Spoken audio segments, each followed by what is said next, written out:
Bonjour à tous, nous espérons que vous êtes très nombreux à prendre le rendez-vous de cette émission du mardi.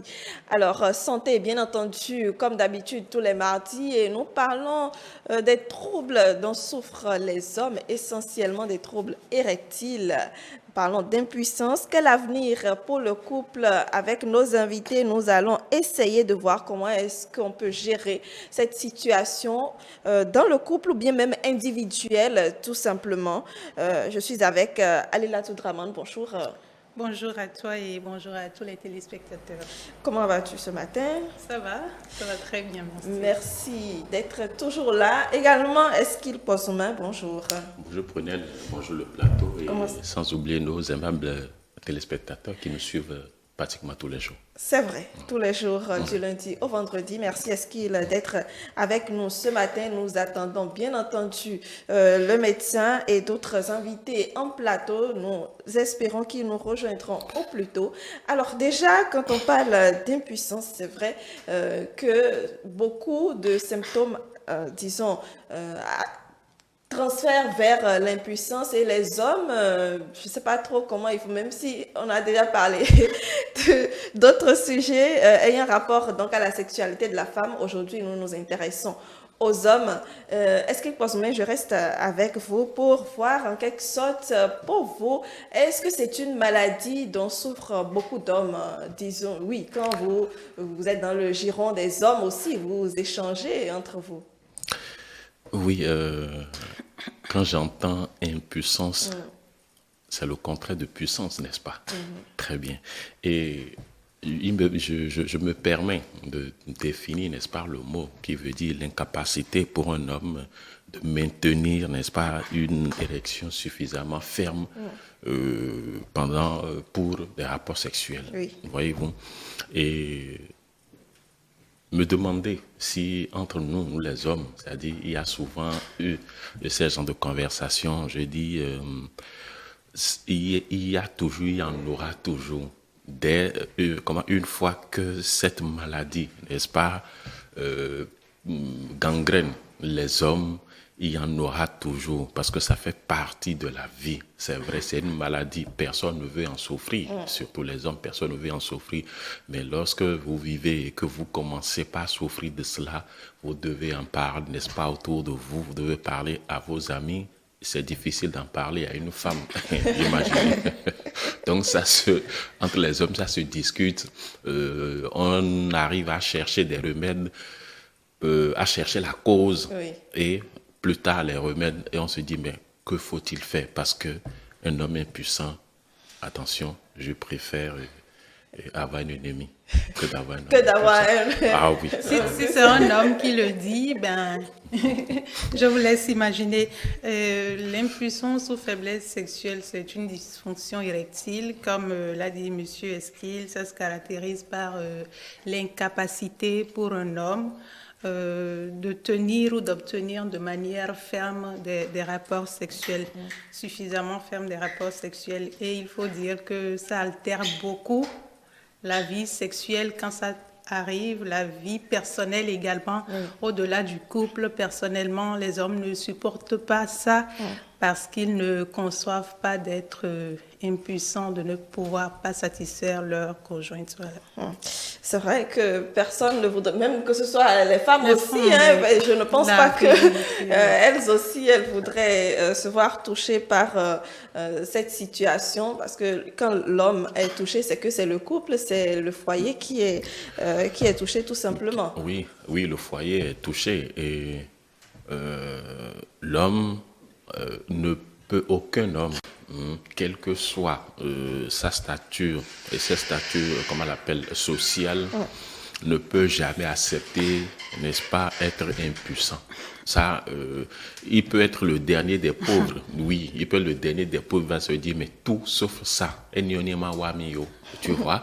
Donc ça voudrait dire que c'est une maladie, comment on l'appelle, très, très dangereuse, et d'abord qui ruine la vie personnelle parce que ça déstabilise votre morale. Oui, debout, on ne se sent plus homme. C'est comme si je vis comme une feuille sèche, je vis au gré du vent. Absolument. On se dit, mais écoutez, on ne se valorise plus. Or, un homme, je crois, quelle que soit sa situation économique, quand il a cette potentialité, n'est-ce pas, de donner ce plaisir, de transmettre ce plaisir à une femme, il se sent d'abord homme, il se dit, ni son ouais. Voilà, et la suite, on verra. Donc, d'abord, sur soi-même, on est déstabilisé, on perd les pédales, comme ça se dit, on a envie d'aller comment on l'appelle, d'aller vers la femme, mais quand on y pense, on se dit, écoutez, bon, et on sent cette réticence-là. Très bien. Oui. Alors, est-ce que vous avez l'impression que le sujet est toujours tabou? Oui, bien évidemment que le sujet est tabou. Vous avez dit en introduction qu'un homme ne voudrait aller dire à sa femme ou accepter aborder le sujet facilement. On est dans une société où on est avec des hommes, on discute avec des hommes et nous savons, même entre femmes, parfois on parle du sujet, c'est compliqué pour l'homme déjà d'accepter. La première fois, on pourrait se dire, bon, on pourrait mettre ça sous le coup du stress, de la fatigue, tout ça. Mais quand ça continue et qu'on se rend compte que c'est sérieux, déjà, parce qu'on se sent mal à l'aise. C'est une difficulté morale à assumer. Donc, on ne voudrait pas reconnaître au prime abord que c'est nous qui sommes en tort. On jette ça facilement sous le coup d'une fatigue ou de quelconque situation. Et c'est difficile d'en parler déjà avec des amis parce que ça veut dire que vous n'assumez pas votre responsabilité, vous n'êtes pas un homme en entier.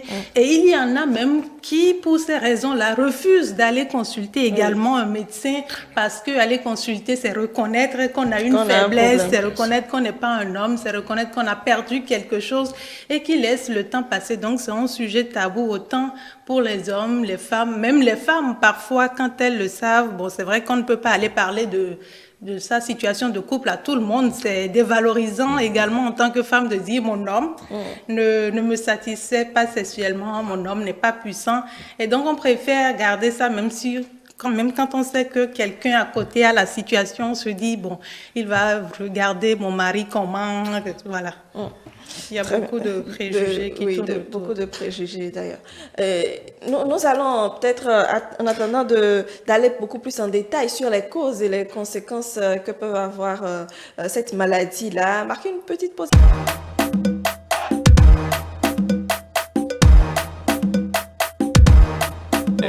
Lorsqu'on y pense en même temps, le réflexe est automatiquement déclenché.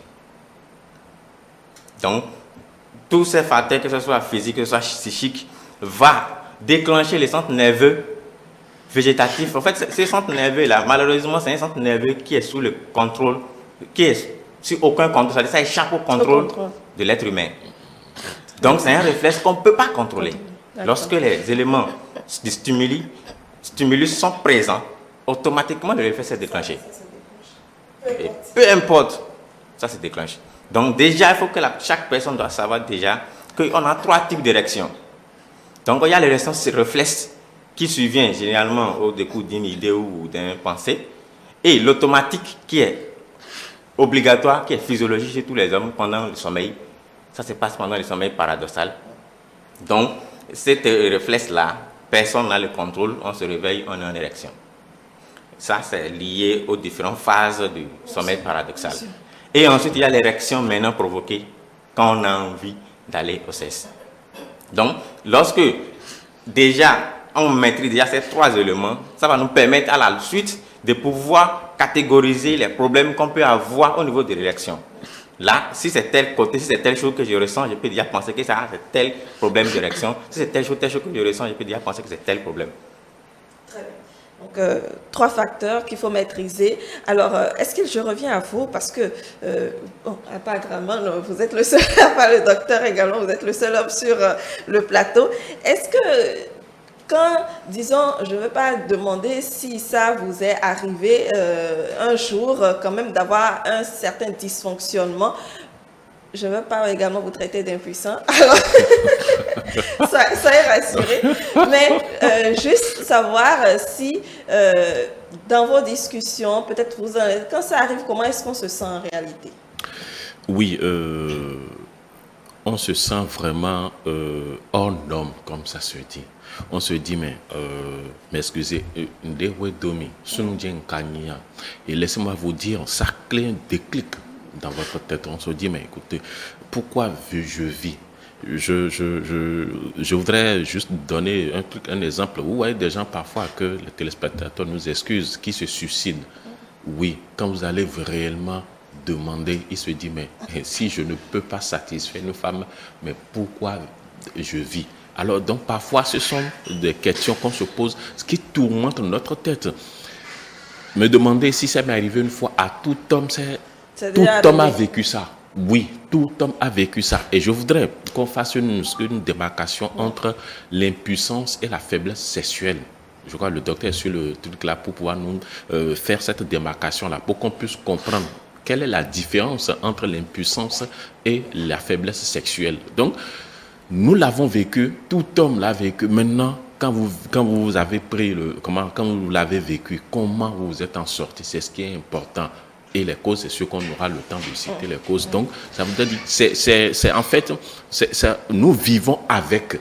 Oui, nous vivons avec, puisque nous avons plusieurs causes sur lesquelles nous avons plusieurs causes. Donc, c'est une maladie avec laquelle nous vivons, que nous provoquons nous-mêmes parfois par nos actes, bien sûr, que nous provoquons parfois nous-mêmes par nos actes. Donc, ça voudrait dire, on l'a vécu et on va continuer, n'est-ce pas, de vivre et de subir ces rafles. Mais le reste, que faut-il faire pour ne pas être victime de ça? Parce que quand vous êtes un homme et que vous vivez avec ça, je vous assure que votre femme n'est pas venue seulement pour manger votre pâte, votre riz. Elle est venue manger autre chose parce que chez elle, chez ses parents, il y a à manger là-bas. Voilà. Donc, elle n'est pas venue seulement manger, mais elle est venue, voilà, elle a du riz, elle est venue manger autre chose. Donc, vous êtes le seul garant, voyez-vous, à lui donner, à procurer ce plaisir. Et lorsque vous êtes incapable, attention, il vaut mieux rentrer dans un trou, sinon vous ne vivez pas. Voilà, c'est mieux. Très bien. Très bien, vous avez à manger chez vous. Il vaut mieux rentrer dans un trou aussi. J'imagine pour tous les hommes, ça arrive en effet. Il y a un âge au cours duquel on n'y dérobe pas, que ça vient fréquemment.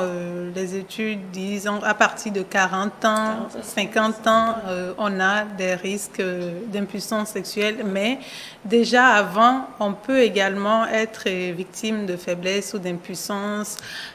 Et il y a plusieurs causes. Il y a déjà nous-mêmes, si on n'est pas dans un bon état, le stress qui peut être un premier facteur. Il y a des médicaments, il y a à la fois des causes physiques et des causes psychologiques.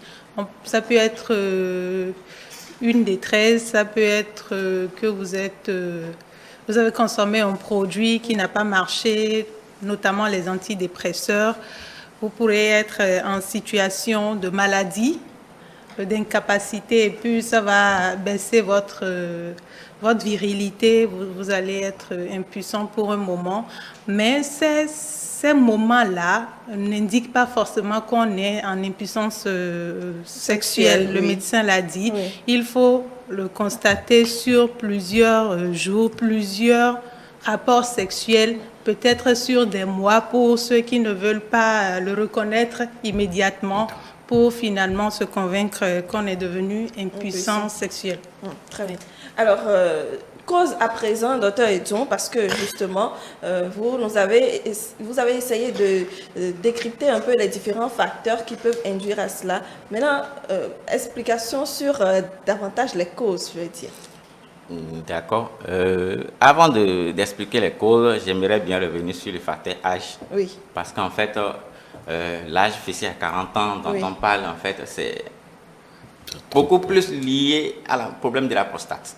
D'accord. Parce qu'on sait que quand on franchit la quarantaine, la prostate prend de volume et on a les petits signes des problèmes de prostate, ce qui fait que ça empêche, ça trouble le problème de l'érection.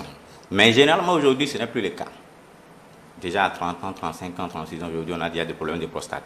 Donc, ce qui fait que cet âge-là, c'est pour ça que je disais au début qu'il n'y avait pas un moment précis, on va vous dire que c'est vrai que le facteur âge intervient, plus l'âge avance, plus les troubles peuvent rapidement s'installer à cause des petites pathologies de la vieillesse qui sont là, qu'on va aborder plus tard. Très bien. Maintenant, je veux déjà qu'on fasse la différence entre problème d'érection et problème de la libido. Ce n'est pas la même chose. La libido, c'est l'envie d'aller au sexe. Je peux avoir envie d'aller au sexe et ne pas se mettre en érection. C'est là on parle des troubles de l'érection. C'est là on parle de l'impuissance. Le mot impuissance, en fait, pour nous autres, c'est peut-être dit, on n'arrive pas du tout à se mettre en érection. Alors que chez nous, c'est pas ça. C'est tout ce qui globe, que ce soit l'érection n'est pas forte, que ce soit l'érection est molle, que ce soit incapacité totale de se mettre en érection. On met tout ça dans la catégorie de l'impuissance. Donc, si vous voulez faire la différence entre impuissance et faiblesse sexuelle, généralement, il n'y a pas une différence. L'impuissance englobe tout. Soit vous n'arrivez pas à vous mettre en érection de façon solide, soit carrément vous n'arrivez pas du tout. Donc, vous n'arrivez pas à faire les 2 heures. Du tout pas l'érection, mais c'est du tout pas. Qui avait Ça ne se lève pas. 2 heures. 2 heures, c'est déjà beaucoup trop. Donc, c'est ça là qu'on met dans la catégorie de l'impuissance. Donc, faiblesse sexuelle, c'est que l'érection est molle ou l'érection n'est pas dure ou on n'arrive pas à tenir beaucoup trop longtemps. Ça, c'est bien flaccide. Ça, on pense que ça là, c'est faiblesse sexuelle. Et que l'impuissance, c'est qu'on n'arrive pas du tout à se mettre en érection. Mais ce n'est pas le cas. L'impuissance sexuelle, ça englobe tout, que ce soit incapacité de maintenir ou de garder ou impossibilité de se mettre en érection. Ou même l'éjaculation précoce. Parce Non, que, non, l'éjaculation précoce, ça ne fait pas partie. Non. Ah, d'accord. Les rapports sexuels ont 5 phases ou 6 selon le sexe. Voilà. Chez l'homme et chez la femme, il y a ces différentes phases. Donc, il y a d'abord le désir, l'excitation, le maintien de l'érection en plateau, l'éjaculation qui est concomitante de l'orgasme, la période de réfraction et la période où l'homme ne peut plus se mettre en érection. Voilà. Donc, quand c'est comme ça, la phase éjaculation a ses problèmes également. Qu'on parle d'éjaculation précoce ou tardive. Mais la phase excitation et maintien de l'érection en plateau, c'est ça qui nous concerne aujourd'hui. C'est ça qui concerne généralement l'impuissance. Un griffe dont on parle. Donc ça n'a rien à voir avec l'éjaculation. Donc, si on veut savoir si on a une cause d'origine psychologique ou d'origine organique, c'est-à-dire que c'est une pathologie qui est derrière, il faut déjà commencer par voir les signes. On va essayer de mettre les deux en opposition pour que chacun, quand il commence par sentir les signes, peut déjà se penser que peut-être c'est une maladie j'ai derrière ou c'est juste un problème psychologique de stress qui est à l'origine. Donc, déjà, le début est souvent brutal quand c'est un problème psychologique.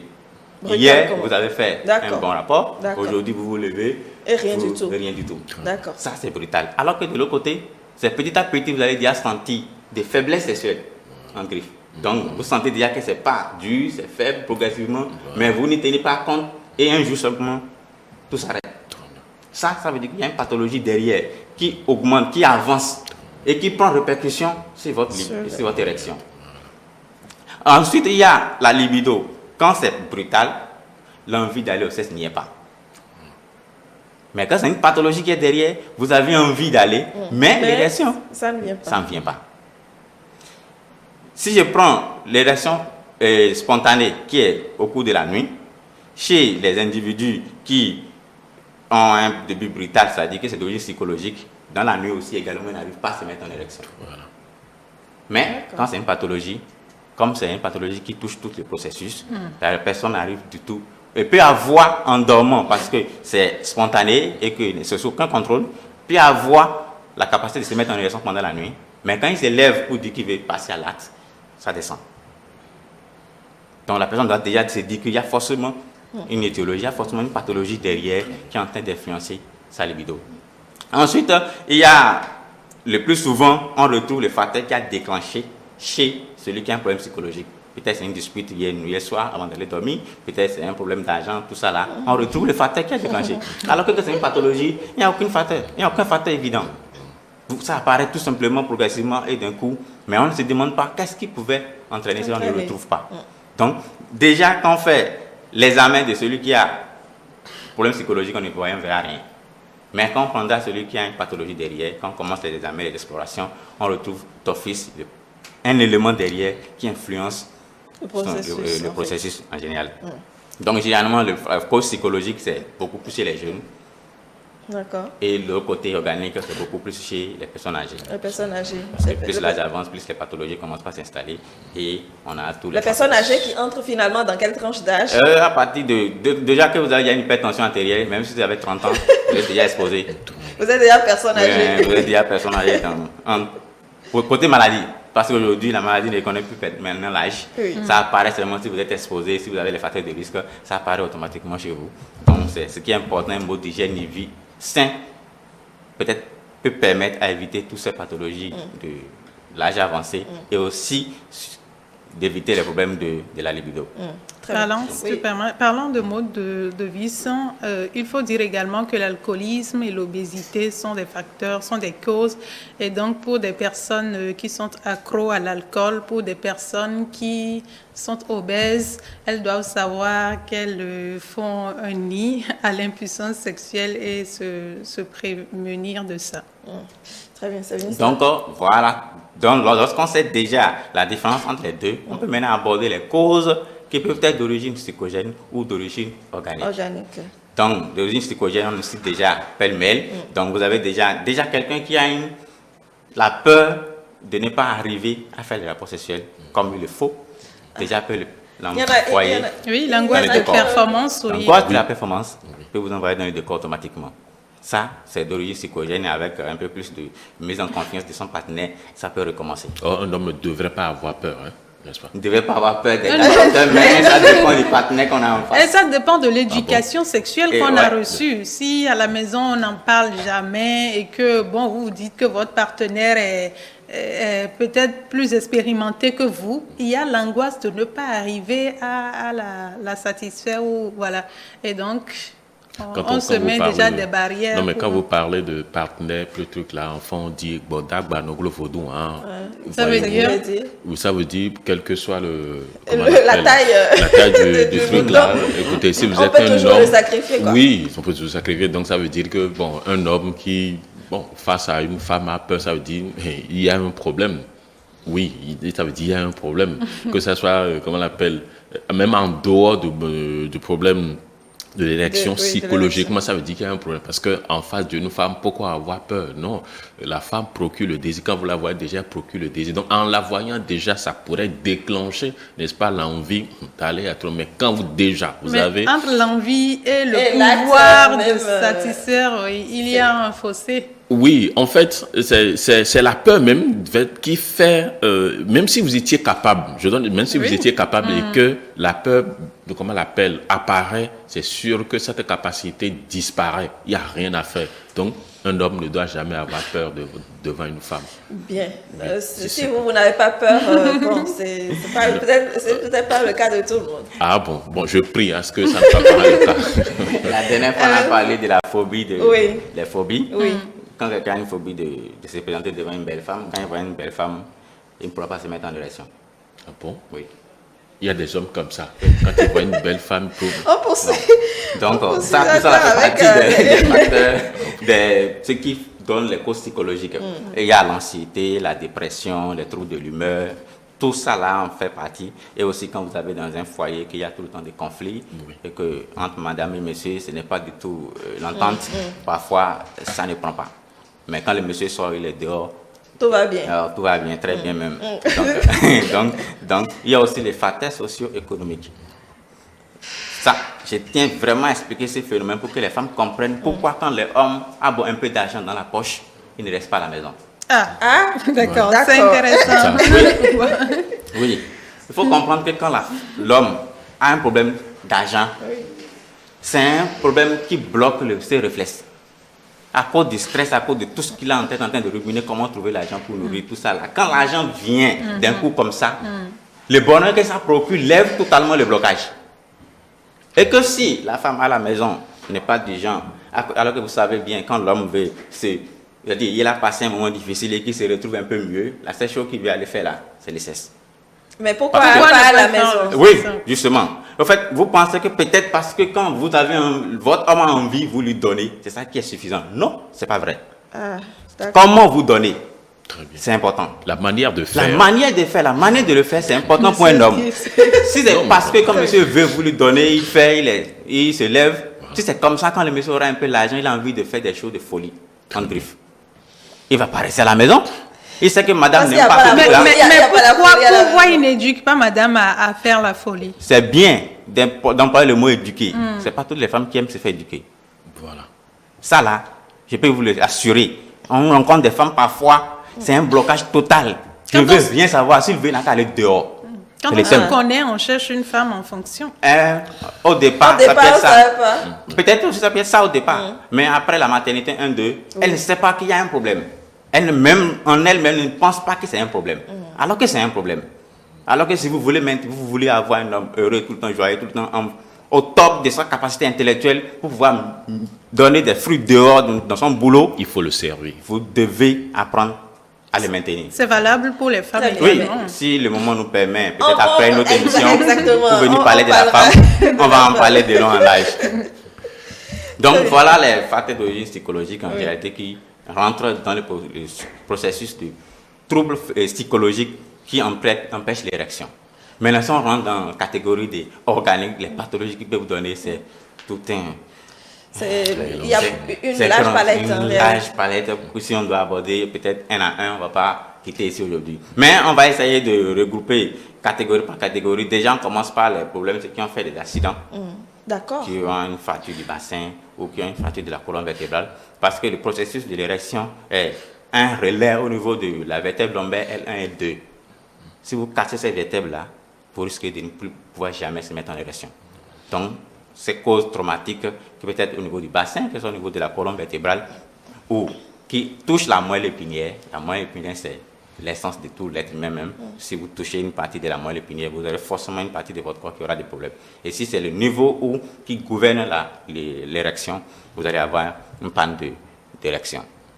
Et ça, là, c'est permanent quand c'est une lésion traumatique. Vous allez constater que c'est permanent. C'est là on parle généralement même d'impuissance, c'est qu'il est incapable de se mettre en érection. Et c'est irréversible. Donc, dans ces cas-là, il n'y a pas grand-chose à faire. Il n'y a pas grand-chose à faire. Peut-être à l'accompagnement, tout ça là, les rééducations. Peut-être ça peut un peu s'améliorer, mais dans le cas contraire, souvent, ça ne s'améliore pas. Là, on est obligé de passer aux implants, aux injections permanentes pour pouvoir permettre à la personne de se mettre en érection pour satisfaire sa conjointe ou son conjoint. Très bien. Donc, quand on quitte les causes traumatiques, on va venir aux causes des causes vasculaires. Les causes vasculaires, c'est tout ce qui a rapport avec la circulation sanguine dans le sang. Et quand on parle de la circulation sanguine, on parle en même temps du cœur. Et là, c'est là on va venir une facteur que celle qui est en face de moi, c'était tout à l'heure. Quand vous avez l'obésité, votre poids, vous avez un excès de poids, forcément vous avez déjà un facteur de risque cardiovasculaire qui va influencer la circulation sanguine parce que vous devez savoir que l'érection, c'est un problème de circulation sanguine. C'est le niveau où la circulation sanguine même devient très intense.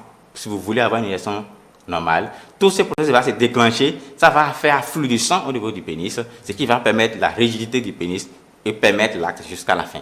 Si le sang ne vient pas comme il le faut, forcément votre érection sera molle ou sera impossible de se mettre en érection. Donc les facteurs de risque cardiovasculaire, que ce soit l'âge qui avance, que ce soit les problèmes de surpoids, que ce soit le problème de la tension, que ce soit le problème de sédentarité, vous êtes un boulot que c'est tout le temps vous êtes assis et que vous ne faites pas des activités physiques régulières, forcément vous allez avoir des répercussions au niveau de votre vie sexuelle. Donc tous les facteurs qui englobent le problème de tension, diabète, tout ça là également fait partie.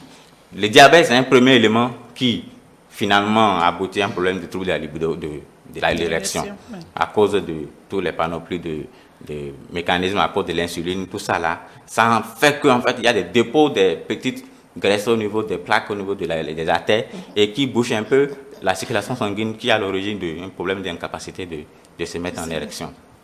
Donc, lorsque on quitte au niveau des causes vasculaires, il y a aussi, pour ne pas oublier, chez nous en Afrique, il y a aussi une cause importante, la cause où la femme sait comment garder son homme à la maison. Quand il sort, il n'arrive pas à se mettre en érection. Voilà. Bon, cette cause-là a été étudiée. Est-ce qu'elle a été étudiée? Je ne sais pas, mais je sais que ça existe. Je sais bien que ça existe dans nos contextes. Très bien, vous en êtes convaincu. Oui, voilà. Donc, Est-ce qu'il... Oui, en fait, donc il y a un secret pour ça. Lorsque vous avez votre mari, n'est-ce pas, ça dépend de comment vous le gardez. Ça dépend de comment vous l'amenez à ressentir ce plaisir sexuel. Parce qu'il y a des femmes, excusez-moi, qui ne savent pas faire l'amour. Or, faire l'amour, c'est de l'art. Faire l'amour, c'est le savoir-faire. D'accord. Oui, et lorsque vous y arrivez, il est difficile à votre homme de tricher. Il lui est difficile, n'est-ce pas, de regarder au dehors, comme nous avons l'habitude de le dire. Donc, les femmes, vous avez un rôle fondamental à jouer sur ce plan-là pour permettre à votre homme, quel que soit ce qu'il verra au dehors, il va se dire, mais non, je crois à la maison, c'est plus doux, c'est mieux, c'est bien fait. Ça ne veut pas dire que dehors, il ne va pas se lever. Hein. Non. Donc, il n'ira pas jusqu'au bout. Non, mais quelque part, il y aura toujours ce que j'appelle, est-ce que je dis remords? Il va toujours se dire, à la maison. À quoi sert le remords si, bon, finalement, ça n'empêche rien? Non, mais vous savez, quelque chose, vous les femmes m'arrive de ne pas vous comprendre. Vous nous qualifiez, excusez-moi, de chiens, et de son quota, non bon. Et maintenant, quand on arrive à passer de son quota à son quota, ça vous fait encore mal. C'est ce qui m'étonne parfois chez vous, les femmes. Merci, parce que vous nous qualifiez. Donc, en fait, ce n'est pas qu'on vous qualifie, c'est votre nature. Donc, acceptez et encouragez-nous, justement. Ah, non. Voilà. Nous allons installer une autre invitée sur le plateau.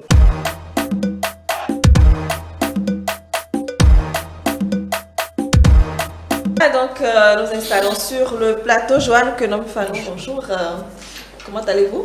Bonjour, ça va? Merci d'être avec nous ce matin. Vous êtes consultante genre, vous êtes coach également. Alors, vous avez suivi un peu le développement que nous avons fait depuis quelques minutes déjà. Je voudrais avoir votre avis sur un point, les causes socio-économiques. Étant donné que vous êtes consultante, peut-être vous recevez des couples qui sont dans la même situation. Comment ça se passe? Je pense que chaque couple avait ses réalités. Les spécialistes ont beaucoup parlé, ils ont développé le thème de long à large. Je dirais que nous recevons très peu de cas d'impuissance sexuelle. Dans le vrai sens du mot. Les gens parlent souvent d'impuissance sexuelle lorsqu'il s'agit de faiblesse sexuelle. Donc, c'est que le mari n'arrive peut-être pas à satisfaire la femme. Il le faisait, il n'arrive plus. Et puis, on commence pas à dire, mon mari est impuissant. Mais ton mari n'est pas impuissant. Quand on dit impuissant, c'est beaucoup de choses. Et je crois que les médecins le savent bien. Et quand nous nous retrouvons devant ce genre de cas, nous avons l'habitude de voir que la plupart du temps, c'est le défaut de communication dans le couple qui aggrave les choses. Lorsque vous êtes ensemble, vous ne communiquez pas, vous ne parlez pas, vous ne dialoguez pas. Il est difficile à l'homme de parler de ce sujet parce que nous sommes dans un environnement où lorsque l'homme n'est pas viril, c'est qu'il est un homme, un petit homme, il est un homelette. Donc, c'est difficile pour l'homme de reconnaître que quelque chose ne va pas à ce niveau. Pour l'homme, lorsqu'il n'arrive pas à avoir l'érection, c'est qu'il n'est plus un homme. Ça veut dire beaucoup de choses. C'est-à-dire, il perd son autorité d'homme, il perd sa force d'homme, il perd sa personnalité, il perd son identité. Il se dit qu'il n'est plus rien. Mais pourquoi? C'est parce que les femmes ne sont pas toujours accessibles quand il s'agit de cela. Le sexe demeure sous nos yeux un sujet tabou. On n'en parle pas, même dans le couple. Tu as déjà quitté ton papa, tu as déjà quitté ta maman. Tu ne les as pas quittés parce que tu veux aller manger chez ton mari. Tu les as quittés d'abord parce que tu veux faire l'amour avec quelqu'un. Parce que si ce n'était pas ça, tout le reste, tu peux le faire chez tes parents. Mais comment se fait-il que tu as quitté pour ça et tu as du mal à parler de ça dans ton famille? Donc déjà, je dirais que c'est le défaut de communication, le défaut d'amour authentique dans les foyers. Les gens s'aiment comme ça. ils ne s'aiment pas en profondément. Parce que lorsque j'aime quelqu'un profondément, il n'y a pas de sujet tabou chez moi. Ah, mon cher, c'est quoi? Qu'est-ce qui ne va pas? J'ai constaté que ces derniers temps, tu n'arrives plus, tu n'as plus envie de moi, c'est quoi? Ce n'est pas avec agressivité, ce n'est pas avec méchanceté, ce n'est pas avec jugement. Parce qu'il y a aussi ça, les femmes jugent très vite. Parce qu'ils ne se lèvent plus, c'est parce qu'ils me trompent. Ce n'est pas toujours le cas. Le stress, aujourd'hui, surtout, les jeunes couples, le stress tue l'homme.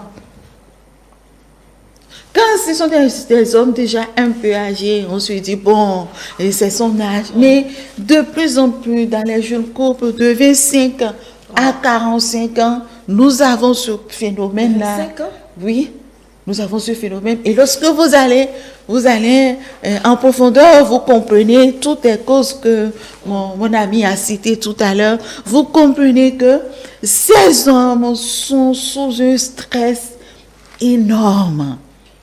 La responsabilité de l'homme dans notre environnement n'est pas des moindres. Lorsque tu n'arrives pas à satisfaire certains besoins de ta famille, tu n'es pas un homme. Lorsque tu ne fais pas ci, tu n'es pas un homme. Lorsque tu ne fais pas ça, tu n'es pas un homme. Et il faut que je me marie. Il faut que je fasse la dot. Il faut que je fasse ci. Il faut que j'assume les besoins de mon enfant. Il faut que... Il y en a tellement. Nous ne le savons pas, entraîne beaucoup de maladies. Et chez l'homme, l'une de ces maladies, ou bien l'un de ces dysfonctionnements de l'organisme se présente sous forme de faiblesse sexuelle. Très bien. Alors, Anilatou, Madame Kenom a dit quelque chose tout à l'heure, c'est que l'homme ne se sent plus du tout être en vie, n'est plus un homme, plus du tout. Est-ce que vous, en tant que femme, vous comprenez cette situation-là, ou parce que justement, je n'arrive plus forcément à être comme je l'étais, je ne suis plus en vie, presque? Tout est dans le dialogue, comme elle a dit. C'est vrai que quand ça arrive, c'est beaucoup plus les hommes que ça affecte, notamment à cause de leur statut de faiblesse qui s'affirment en même temps. Eux-mêmes s'auto-fragiles, c'est-à-dire on se dit qu'on n'est plus homme, on n'a plus d'autorité, parce que même quand la femme ne parle pas, nous-mêmes, je veux dire, les hommes même se sentent mal à l'aise. Parfois, et quand ils se sentent mal à l'aise, ils évitent le sujet. C'est bien d'aborder le dialogue, de parler de communication, mais il y a également des hommes qui préfèrent fuir le sujet parce que, oui, amener le sujet sur la table, c'est reconnaître qu'on n'est plus homme, reconnaître qu'on a perdu son autorité, reconnaître que quelque chose manque. Et pourtant, c'est important. Quand ça arrive, il y a des femmes, on ne va pas se cacher, il y a des femmes qui ne sont pas flexibles, qui ne sont pas compréhensibles. Mais dans le dialogue, quand vous vous expliquez, quand ça vient la première fois, la deuxième fois, et qu'il arrive à vous dire, ah oui, moi-même j'ai constaté ces 2 jours, je ne suis pas, ça peut être, il y a le stress, comprenez-moi, comprends-moi, ça peut aller, ça va venir, il y a si. La femme va comprendre, mais si ça arrive 2, 3, 4 fois, vous ne dites rien, elle est obligée de subir. On se connaît en tant que femme, le matin, elle se réveille avec la mine renvoyée, et puis vous venez ajouter, vous ne dites même pas bonjour, par peur qu'elle dise, ah, pourquoi depuis 2 jours? Donc vous évitez le sujet, ce qui fait que ça l'énerve davantage. Elle vous attend le soir, vous revenez, rien. Demain, et puis de frustration, elle-même, elle supporte de frustration en frustration. Si elle ne sait pas se maîtriser, quand elle va vouloir aborder le sujet, elle va éclater, elle va s'éclater. Et puis les conflits vont commencer, les disputes. Au lieu d'arranger les choses, ça ira de mal en pis. Et vous-même, ne voulant pas accepter que c'est une condition pour laquelle il faut discuter, qu'il faut avoir l'aide de quelqu'un, vous allez vous renfermer avec votre ego et ça va s'empirer. Très bien. Alors, Dr Edouard, vous aviez encore quelques éléments à nous dire sur les causes avant qu'on entame les conséquences dans les couples. Oui. Tout à fait. Quand j'étais sur les causes endocriniennes, quand on dit il y a des causes endocriniennes, ce sont tout ce qui a rapport avec les hormones. Généralement, premier chef de l'œuvre, c'est le diabète. Ensuite, on a les problèmes d'hypogonadisme, c'est-à-dire il y a certains hommes, écoutez bien, qui ont un problème de sécrétion de testostérone. L'hormone masculin. Un manque ou bien... Un manque. Où il sécrète, mais la fraction libre n'est pas importante pour permettre à ce que la libido soit au top des niveaux. Ces gens d'hommes, en réalité, ne sont presque pas souvent en érection. Même s'ils voient une femme nue, ils ne se mettront pas en érection. Il faudra des situations particulières, précises, avant que l'érection ne vienne. Et généralement, ce sont ces hommes qui font trouver la morale aux autres. Généralement. Et c'est quand je rencontre ces gens de personnes qui ne commencent pas à faire la morale, ils savent déjà en même temps qu'ils souffrent d'une pathologie. Et imaginez-vous, ces gens d'hommes, quand on réussit à lever le blocage de leurs problèmes de sexualité, c'est eux qui tapent sur toutes les femmes du quartier. Vous allez entendre, et il n'était pas comme ça avant. Qu'est-ce qui s'est passé? Qu'est-ce qu'il est devenu? Il est devenu. C'est parce que hier, il avait un problème. Et il s'est caché derrière ça pour pouvoir être devant, pour donner morale à tout le monde. Non, on ne peut pas se mettre en érection. Quand on dit aux femmes de ne pas s'habiller de façon dénudée, le réflexe sexuel chez l'homme est déclenché par la vue. Et la vue envoie directement les signaux. Je vous ai dit que c'est sur le involontaire. Le processus est déclenché, l'homme se met en érection d'abord. Ça, c'est normal. Quand tu vois une femme qui est sexy, qui est tout ça là, tu te mets en érection d'abord. Ensuite, maintenant, le processus de contrôle maintenant est mis en place pour calmer cette érection. Mais si tu ne mets pas en érection, ça veut dire qu'il y a un problème. Voilà. Donc, quand je reviens sur cette cause-là, quand l'hormone n'est pas en concentration normale, ça là, empêche que certains hommes, naturellement, n'arrivent pas à se mettre en érection comme il le faut. Et ces hommes ont toujours des problèmes. S'ils tombent sur des femmes qui aiment le sexe dans le couple, ça ne va pas du tout. Le monsieur, peut-être une fois, un mois où il se rappelle de ça, alors que voilà la femme qui en a besoin. Les deux, pratiquement, ça ne marche pas. Ça ne marche pas. Et généralement, c'est ça le problème parce qu'on ne veut pas évaluer cette possibilité avant de se marier. Non. On veut attendre d'abord de se marier pour venir découvrir la vie sexuelle de son partenaire. Oui, nos parents l'ont toujours fait. On a demandé qu'on fasse l'abstinence. Oui, jusqu'à quel âge? Et les parents se mariaient autrefois. Très tôt. Très tôt. Oui. Parce qu'on a compris que dans le développement sexuel de la femme en général, entre 17 et 18 ans, c'est-à-dire 17,5 ans, c'est l'âge normal qu'une femme doit passer à l'acte sexuel. L'âge normal. Et maintenant, si nos parents ont décidé de se marier à cet âge, c'est pour éviter que les gens n'aillent faire en dehors du mariage, qu'on préfère que les femmes se retrouvent dans le mariage à cet âge. Le Coran, s'il a demandé deuxième, troisième menstru, que les femmes se retrouvent chez les maris, c'est rien qu'à cause de ça. Pour éviter que les femmes se pavanent d'homme en homme, on préfère les caser dans un foyer. Très bien. Bon, pour l'instant, mais on n'a pas besoin d'être dans un foyer. Mais aujourd'hui, avoir un boulot, avoir indépendant, tout ça, là, fait qu'on a décalé ces mariages. En même temps, en décalant, il y a aussi tout ce qui l'accompagne, tous ces facteurs-là. Que nous sommes en train de gérer. On essaie de gérer au mieux qu'on peut. Exactement. Voilà. Donc, il y a autre cause qui sont au niveau du pelvis chez l'homme. Oui. Soit, vous savez que la prostate est au niveau du pelvis. Alors, il y a aussi quelqu'un qui m'a posé une question hier que je tiens à clarifier parce que vous avez la vessie et la prostate. La prostate est en bas de la vessie. Et quand vous avez envie, les urines se déposent dans la vessie et que vous n'allez pas vite uriner, ça devient trop lourd. Et ça pèse sur la prostate. Et la prostate, c'est l'organe par excellence de sexualité chez l'homme. Ça titille la prostate et automatiquement, ça déclenche l'érection. C'est pourquoi les hommes sont en érection quand ils ont envie de pisser, qu'ils n'ont pas à aller très vite pisser, ils vont se mettre automatiquement en érection. Ça, il n'y a rien pour empêcher ça. Très bien.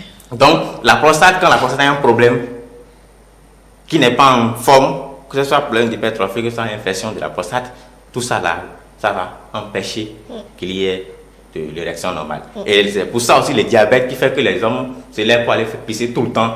Ceux qui pissent tout le temps à cause du diabète ont du mal à se mettre en érection. Parce qu'il faut que l'urine passe. Et plus les rapports sexuels durent, plus le pénis va descendre pour permettre à ce que la personne aille uriner. C'est deux phénomènes différents qui l'un ne passe pas dans l'autre. Sauf, on va parler d'éjaculation rétrograde. Donc, si les urines viennent, il faut que ça s'arrête l'érection pour permettre à l'urine de passer pendant la sexualité, qui fait que ce n'est pas toujours facile pour les diabétiques d'assurer vraiment au lit. Donc, en dehors de ça, il y a les consommations de l'alcool, de drogue, d'autres médicaments comme les antidépresseurs ou autres, la comprend pour les problèmes psychiatriques, qui peut également avoir des répercussions sur l'érection. Merci beaucoup. Alors, beaucoup d'éléments qui peuvent causer l'impuissance, tout simplement. Je me demande si on a vraiment tout brossé. C'est pas évident, c'est pas très évident. Est-ce qu'il, pour vous, après avoir entendu tout cela, votre regard sur quand même tout ce que vous entendez via cette maladie-là? Oui, je dis, il y a beaucoup de choses à comprendre.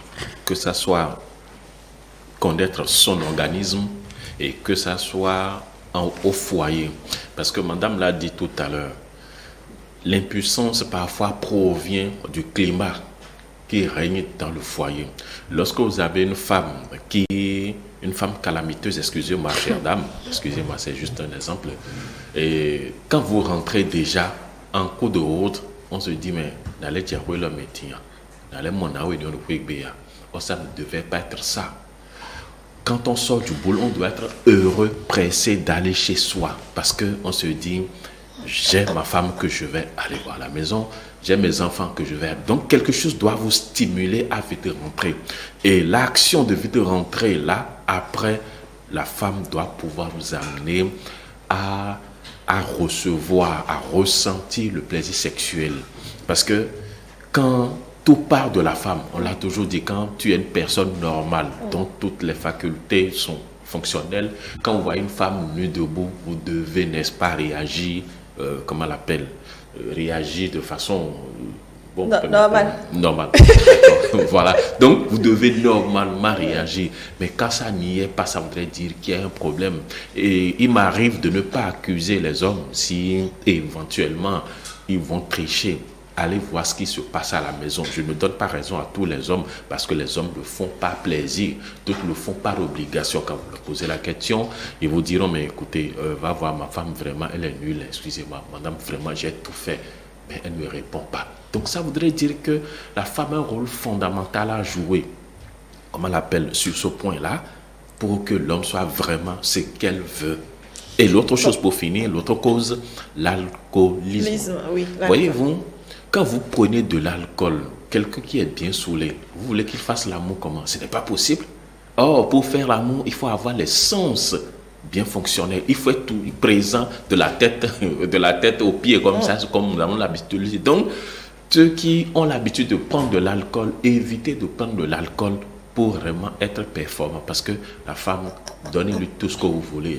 Donnez-lui même la tête de papa et de maman. S'il n'y a pas ça, elle préfère partir, aller rester avec un pauvre qui vit dans un hangar là, et être satisfait de façon sexuelle. Donc, l'homme a ce devoir, n'est-ce pas, de satisfaire sa femme.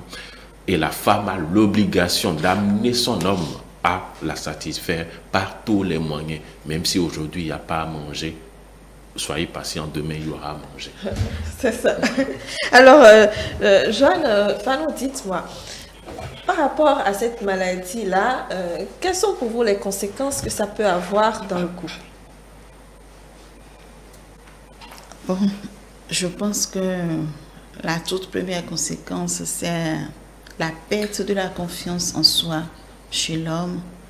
L'homme perd confiance en lui-même et se dit qu'il ne vaut plus grand-chose, qu'il n'est plus, comment je vais dire, habilité, qu'il ne mérite plus cette femme. Il perd complètement confiance en lui-même. C'est profond.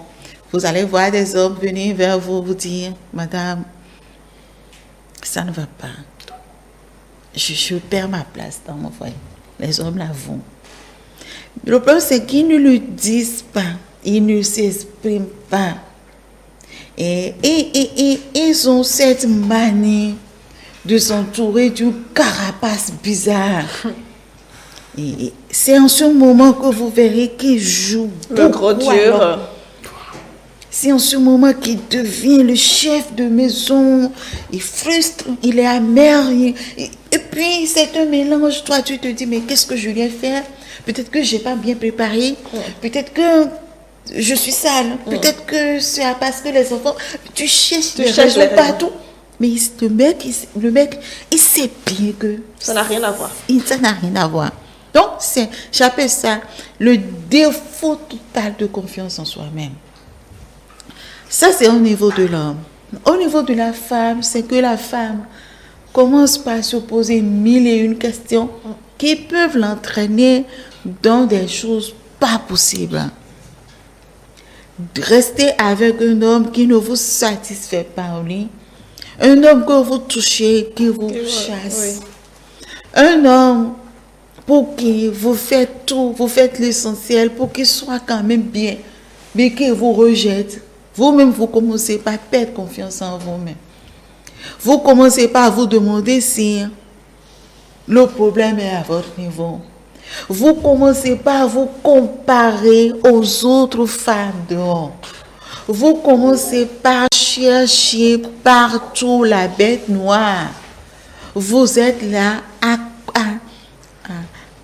à suivre votre mari. En fait, vous ne vous appartenez plus. Vous êtes habité de toutes les émotions possibles.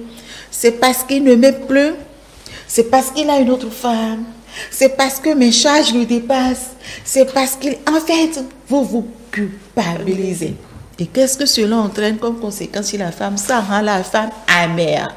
La femme qui devrait être douce, elle devient amère. Agressive. Elle devient agressive. Elle devient... Aigrie. Bizarre. Aigrie. Tous les Tous les mots, finalement. Mais non, l'autre chose, c'est que, au-delà de tout ça, lorsqu'elle fait tout et qu'elle voit que vous ne répondez vraiment pas, ça peut amener votre femme à devenir infidèle. Aujourd'hui, nous avons beaucoup de couples.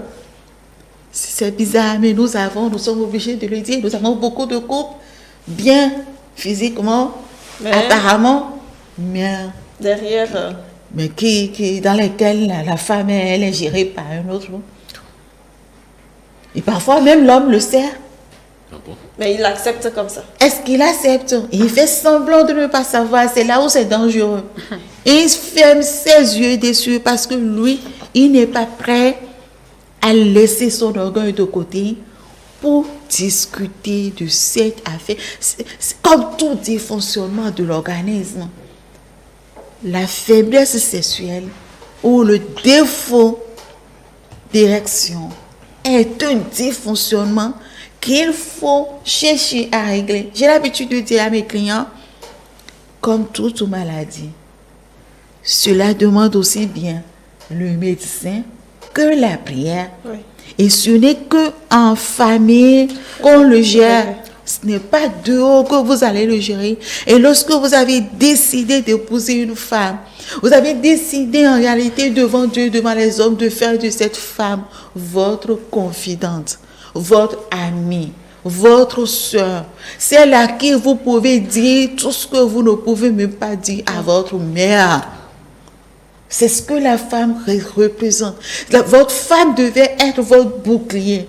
C'est celle sur qui vous comptez, celle qui ne doit pas vous critiquer, celle qui ne doit pas vous rejeter. Et si elle joue réellement ce rôle dans votre vie, si vous-même vous faites tout pour lui permettre de jouer ce rôle, alors pourquoi ne pas lui parler de ça? Ça fait partie de tout type de problème. La femme aussi lui arrive de vivre le défaut de libido, comme vous dites, son libido, bien sa libido devient vraiment faible. Et c'est à toi, son mari, de l'aider à s'en sortir. Le couple, c'est la meilleure vie, je lui dis. La famille, le couple, c'est le cadre où vous deviez être heureux. C'est le cadre où vous deviez être à l'aise. Et donc, il n'y a pas de raison pour que vous ne puissiez pas discuter de ça avec votre femme. Très bien. Alors, vous avez parlé d'infidélité, que c'est un problème qui peut amener la femme à tromper son homme. Bien sûr, et c'est partout aujourd'hui. C'est partout aujourd'hui. Des femmes de certain âge, des femmes de 45 ans, ont des amants de 30 ans. Moi, je reçois des jeunes hommes qui m'envoient des messages et qui me disent, madame, je suis un jeune homme, j'ai 35 ans, j'ai déjà ma femme. Et j'aimerais que vous me mettiez en relation avec une femme entre 45 et 50 ans, que je vais satisfaire au lit. Ah, bien sûr. Sérieux? Mais j'ai mon collaborateur qui est là. Donc, c'est pour vous dire que nous n'avons plus besoin de cacher la vérité aujourd'hui. Il faut dire les choses telles qu'elles sont. Il y a trop de choses qui se passent dans les foyers. Les hommes abandonnent leurs femmes dans le lit. Les hommes ne sont pas prêts à laisser leur orgueil de côté. Mais ce n'est pas seulement le sexe qui satisfait une femme dans le lit. Il y a beaucoup de choses que tu peux faire pour que ta femme arrive à jouir, à atteindre l'orgasme. Les hommes ne cherchent même pas à connaître le corps de leur femme. Ils font rien pour mettre la dame à l'aise. Et tu fais tout, il ne se lève pas, mais lui-même ne veut rien faire pour te permettre de jouer. Mais, attendez, on se marie pour ça aussi? Absolument. Oui, pour aller dans le sens de madame, il y a quelques semaines, j'ai discuté avec un ami qui a reçu un message et il était en train de sourire. Je lui ai demandé ce que c'est. Il dit qu'il était allé à la piscine un jour et il y avait des dames qui étaient là et bon, elles organisaient une fête. Elles l'ont invité. Donc, il est allé à la fête pour voir ce que c'était. C'était une fête entre femmes. Et il a laissé son numéro à la dame qu'il avait invitée. Et de temps à autre, la dame lui envoie un message comme quoi... Et le message qui lui faisait sourire, je viens directement sur ça, c'est qu'il y a une dame dont le mari vous comprenez, et qui avait besoin de quelqu'un pour ce travail-là. Et donc la dame, elle est chargée de trouver dans ses contacts des jeunes hommes qui soient disponibles. Donc c'est un fait, ça existe. Ne nous leurrons pas aujourd'hui en disant, ce n'est pas que les réseaux sociaux qui font que les femmes sont infidèles. Quelle satisfaction elles ont à la maison? Vous ne voulez pas en discuter avec elles par orgueil, parce qu'on ne veut pas se rabaisser, parce qu'en parler serait reconnaître qu'on ne satisfait pas la femme. Mais si vous ne voulez pas en parler, que c'est un besoin physiologique, qu'elle a la possibilité d'aller trouver, qu'il y a des hommes aujourd'hui qui offrent leurs services contre rémunération, elle ira, si elle a essayé sur des semaines, des mois, des années, ce que vous, en tant qu'homme, vous n'allez pas accepter, vous lui demandez d'accepter, vous ne voulez pas discuter. Il y a même des hommes qui ne prennent même pas le temps d'aller voir un médecin pour reconnaître qu'ils sont en tort et qui infligent à la dame de supporter ça. Et après, on va crier sur tous les toits. Je ne dis pas qu'être infidèle, je ne cautionne pas l'infidélité. Mais après, on est les premiers à crier sur tous les toits. Ah, les femmes sont sans valeur, elles sont sans pudeur, elles sont si, elles sont infidèles, quelle éducation.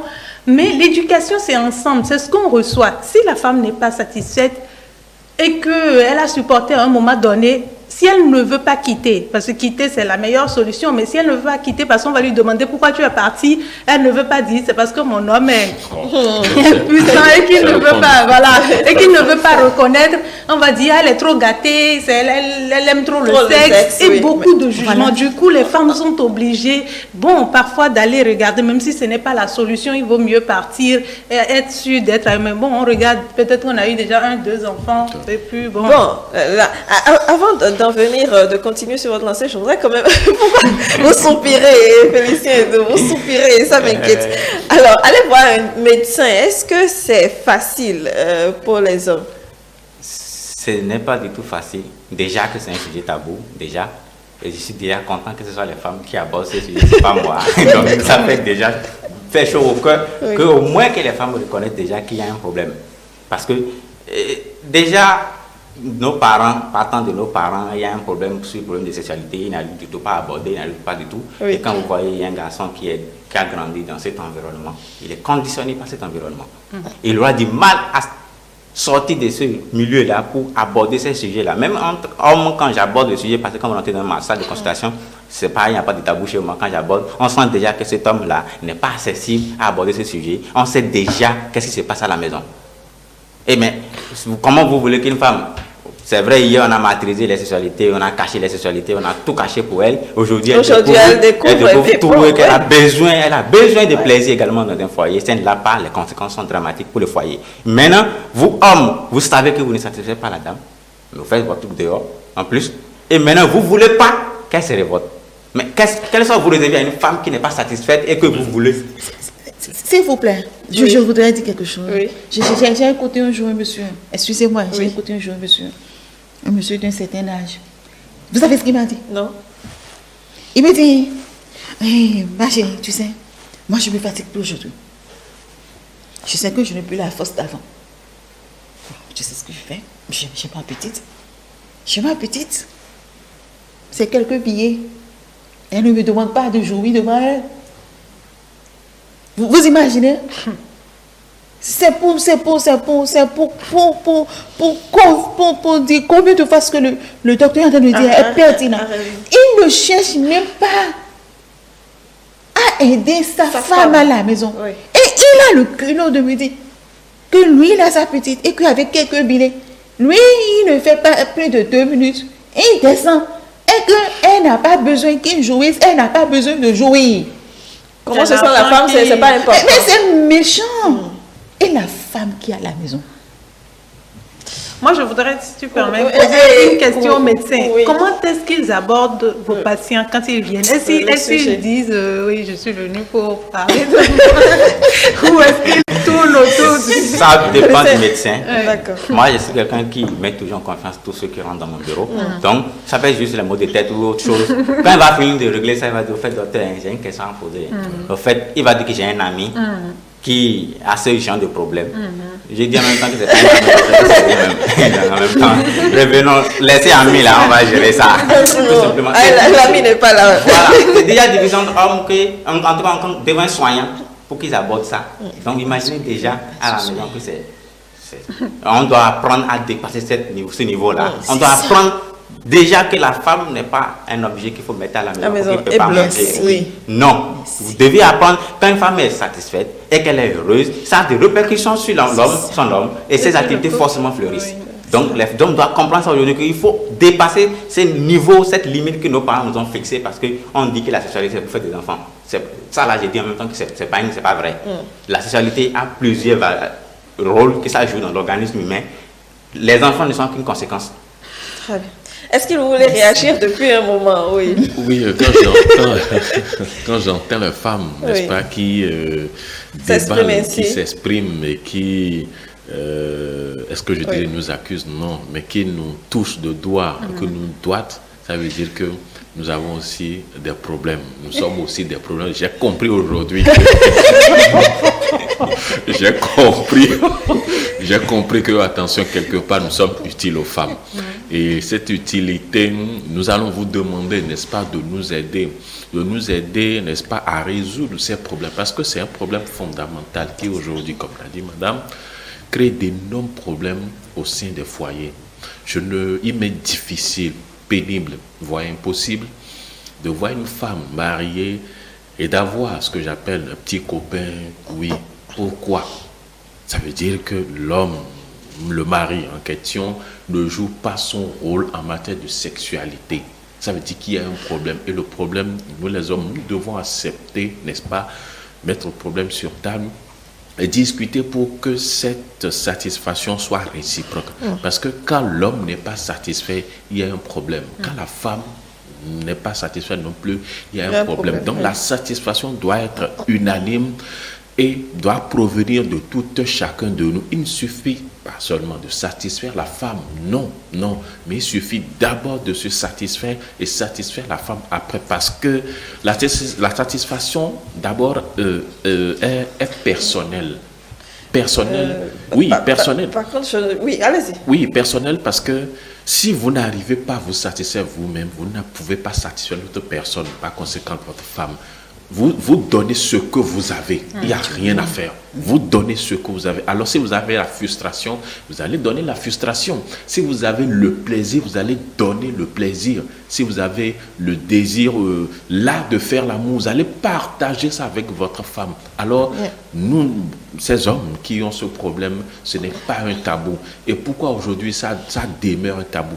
Tout simplement parce que nos parents nous avait inculqué comme éducation, on ne parle pas de sexe, si bien qu'aujourd'hui, nous sommes réticents, on a peur même de parler de sexe avec sa femme, ta femme qui voit ton nudité matin, midi, soir, et de toute façon réciproque, vous avez peur d'en parler. Ça veut dire qu'il y a un problème psychologique, il y a un problème qu'il faut devoir, n'est-ce pas, aborder pour que ces problèmes soient résolus. Alors, est-ce qu'il... Normalement, nous avons quelqu'un en ligne. Allô? Ah oui, allô? Bonjour, monsieur. Bonjour. Comment allez-vous? Alors, je vais vous demander d'éteindre votre téléviseur. D'accord. Oui. Votre nom, s'il vous plaît?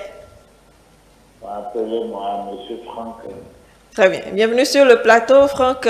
Vos commentaires, vous avez suivi nos discussions? très intéressantes vos discussions. Et j'aimerais d'abord remercier tout le plateau. Merci. C'est un sujet qui, aujourd'hui, surtout parlant du béninois, nous n'avons pas le courage de faire sortir ces problèmes-là. Oui. Et c'est ça qui fait, comme vous le dites déjà si bien, ça qui fait éclabousser même comme le mot que moi je trouve aujourd'hui en plateau, c'est ça, les foyers. Ouais. L'homme que nous autres sommes, l'homme a plus le courage de vouloir discuter de cette affaire avec sa femme. Mais vous, toutes mes excuses, vous les femmes, vous êtes plus, je ne sais pas, c'est de l'égoïsme. Donc vous pensez que les femmes sont beaucoup plus fermées sur le sujet, c'est ça? Oui, moi par exemple, toutes mes excuses, moi il y a deux femmes, je ne Oui. peux pas mentir. Oui. Mais à chacune d'elles, lorsque je passe à cette table avec, j'ai le courage au moins de leur demander est-ce que j'arrive à tout satisfaire. Si d'abord c'est le problème primordial. Oui. Si la femme ne s'ouvre pas, toi homme, tu n'es pas un sorcier pour savoir, je n'arrive pas à la rendre heureuse. Bien sûr. Mais si tel est le cas, et la femme, l'homme, lui fait l'effort de se satisfaire, et toi, la femme, tu ne lui dis pas qu'est-ce qu'il faut faire. Mais vous allez dire que l'homme a tort. Oh, l'homme n'a pas tort. L'homme fait tout pour savoir ton point, et à toi, au lieu de lui dire ça, c'est pas ça. Il est obligé à un moment donné de voir aussi dehors. J'ai affaire avec toi. Tu n'arrives pas à me dire la réalité. Et finalement, tu ne me satisfais plus aussi. Parce que tu ne dis pas le mal dont tu souffres. Et moi, je fais un effort à un moment donné. On ne dit qu'une seule fois, dit-on. C'est vrai. À un moment donné, ça devient aussi un sujet tabou pour moi, l'homme aussi. Je vais chercher à voir ailleurs. Est-ce que les femmes d'aujourd'hui, elles sont toutes comme ça? Plus ouvertes. Merci. Et que Dieu vous bénisse. Merci. Cette émission. Merci. Amen. Monsieur Franck, passez une excellente journée et restez donc avec nous. Vous finissez, Esquil? Oui. Merci à l'intervenant qui a fait la part des choses. Qui a demandé aux hommes, n'est-ce pas, d'en discuter, parce qu'on ne peut pas vivre sans ça, comme la dame l'a dit, on ne peut pas vivre sans ça. La femme est là pour ça, la femme est venue chez toi pour ça. Oui. Et pour finir rapidement, l'une des chansons de H2O, Aladie, nous voilà. Mais merci. Alors, je sais que très rapidement. Une petite clarification. Oui. Quand on parle de l'acte sexuel, je ne sais pas dans quel sens il est en train de demander que l'homme soit satisfait d'abord. Oui, c'est ce que je disais. Dans l'acte sexuel, la femme doit être satisfaite en première position. Et Félicien, un instant. Allô? Bonjour madame la journaliste. Bonjour, comment allez-vous? Moi, je m'appelle Antoine Aboumaliko, je suis la cité de Kogoro, Parakou. Ah, c'est un plaisir de vous recevoir. Merci de nous appeler. Merci, monsieur le journaliste. Je salue tout le plateau pour dire vraiment qu'il faut avoir la chance de profiter cette édition-là pour avoir plus de temps. Merci. Je salue le monsieur qui a énuméré certains mots que les hommes souffrent et qui entraînent à l'impuissance de la faiblesse sexuelle. Mais en dépit de tout cela, nous avons nos jeunes qui prennent des tramoles, des trucs pour l'élection forcée. Oui. Et plus tard, ça rend l'articulation faible. Et puis l'impuissance s'installe complètement au foyer. Au moment où ils le disaient, ils étaient adultes, ils étaient très jeunes adolescents. Oui. Et puis ils n'en ont même pas besoin d'utiliser ces produits pour aller à l'élection. Mais ils abusent, ils en prennent de trop. Et l'élection, c'est de trop. Et ça fatigue les nerfs. Plus tard, même si vous apprenez l'âge de 30 ans, 40, 45 ans, 50 ans, vous apprenez, ça n'a plus le sens d'être. Vous devenez résistant et puis ça ne sert plus rien. Et qu'en ce moment, vous avez à peine 1 ou 2 enfants, où il faut du travail et une impuissance s'installe complètement. Vous passez partout, le plus belle élection est terminée. Donc je pense qu'il faut une conscience, surtout pour la jeunesse, pour que ce truc ne les rattrape pas. Vraiment, je vous remercie beaucoup. L'émission est la bienvenue. Merci. Merci. Très bonne journée aussi à vous, M. Antoine. Et on salue tous ceux qui nous suivent depuis Barakou. Oui. Voilà, je disais que la femme doit être... Permettez, je voudrais apporter une clarification. Non. Oui, rapidement. En fait, quand je dis comment on l'appelle, se satisfaire, je parle de la psychologie. En fait, si vous êtes frustré, quel que soit ce que la femme fera, ça ne va pas marcher. Non, ça ne va pas. Donc, il faut d'abord se procurer cette joie-là. Il faut d'abord se dire, je suis en une mise en confiance. Avant d'aller vers la femme. C'est de cela que je voudrais parler. Merci, Eskil. Alors, ma question quand même avant, parce que nous allons vers 8h30 où il faut installer une autre partie de l'émission, c'est combien de temps est-ce qu'on peut demander à une femme de supporter la situation? Parce que c'est là aussi le problème. Joanne Kenom. Je continue de dire que j'estime qu'il y a une différence entre l'homme impuissant. Je suis d'accord, mais quand on parle d'impuissance, quand on parle d'impuissance, oui, il y a une différence entre l'homme impuissant et l'homme faible sexuellement. Oui. Et si nous rentrons dans le débat de l'impuissance, on ne va pas quitter ici. Nous avons encore quelqu'un. Non, si nous sommes dans le cas... Un instant. Oui. Allô? Allô, bonjour madame. Bonjour monsieur, votre nom s'il vous plaît? Emmanuel Godwin. Monsieur Emmanuel, bienvenue. On vous écoute, vos commentaires. Ok, d'abord je salue tout le plateau. Alors, est-ce que vous pouvez éteindre votre téléviseur s'il vous plaît parce qu'on ne vous entend pas bien? Je salue tout le plateau. Vous le recevez maintenant? Oui. Je salue tout le plateau. Oui. Je suis très content de cette émission. Merci. Mais ce que moi je voulais faire comme commentaire est que le médecin, est-ce que tous les hommes sont au courant qu'il y a des médecins qui sont spécialisés en la matière? On voit dans ce pays les cardiologues, les diabétologues, les médecins qui font des associations, qui font des portes ouvertes et qui font des sensibilisations. Alors, est-ce qu'il y a des médecins qui sont spécialisés dans les matières de peut-être impuissance, tout ça là, qui peuvent également faire des choses de sensibilisation afin d'amener les hommes à poser réellement leurs problèmes? Donc, par rapport à cela, moi d'abord, je suis hier au médecin qui est sur le plateau, monsieur policier et tout. S'il est de cette corporation, alors de peut-être penser à un genre de choses, par exemple, porte ouverte sur sans tabou, sur le sexe, des trucs comme ça, pour qu'on amène les hommes à en parler. Et par rapport également aux femmes. Oui. Et particulièrement moi, je vis une situation de ce genre. Et ma femme, je lui demande est-ce que tu es satisfaite? Elle me dit parfois oui, parfois non. D'accord. Mais il y a également dans les relations, dans les rapports sexuels, il y a des positions qui satisfassent les femmes. D'autres qui ne les satisfassent pas, et vice-versa, de travail de l'homme. Tu veux faire ceci, elle dit moi je ne veux pas ça, c'est ce que je veux. Alors peut-être c'est ça qui ne veut pas, qui ne te convient pas. Bien sûr. Ces tas de choses amènent le stress également. Et le manque de confiance, soit au niveau de la femme et de l'homme. Très bien. Donc c'est un problème qui est non seulement au niveau de l'homme, mais également au niveau de la femme. Merci. Donc c'est ce que je voulais dire, que l'émission a une longue vie. Merci. Il y a des gens de sujets tabous qui étaient des sujets tabous, soit discutés et permettre à la population d'ouvrir des yeux sur un certain nombre de choses. Merci infiniment.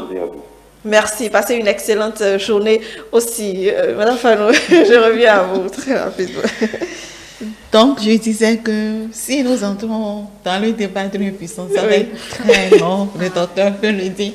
Mais si c'est que mon mari est faible, il n'y a pas de souci, on va traiter ça. Madame, On a encore un autre téléspectateur en ligne. C'est comme si on veut vous empêcher de vous parler maintenant. Allô? oui, bonjour. Oui, bonjour, monsieur Eugène. Je salue vos invités. Merci. Impuissant est venu pour le coup. Oui, alors c'est très très mauvais, hein, la ligne. On ne vous reçoit pas. Ainsi, et comme ça, Oui, ça va un peu mieux. Allez-y, on va voir. si impuissant Oui. est venu pour le coup. Exactement. Moi, j'ai dit, c'est quoi un impuissant? C'est celui dont la berge ne se lève pas, ou c'est celui qui n'arrive pas à donner enfant. Par contre, pour moi, l'impuissant, c'est celui justement dont la berge ne se lève pas. Et le stérile, c'est celui qui ne donne pas un enfant. Et on est tous d'accord sur mon point de vue, je vais à mon développement. Allez-y, allez-y. En disant, l'impuissant, il est devenu impuissant à quel moment? Est-ce que c'est déjà dans son couple ou avant son couple? Si c'est avant son couple, il lui aussi, raisonnablement, ne devrait pas se mettre en union. C'est ça. C'est une violation du droit de la femme, là, en ce moment. Oui. Puisque la femme est appelée à vouloir avoir un enfant et à vouloir jouir. Bien.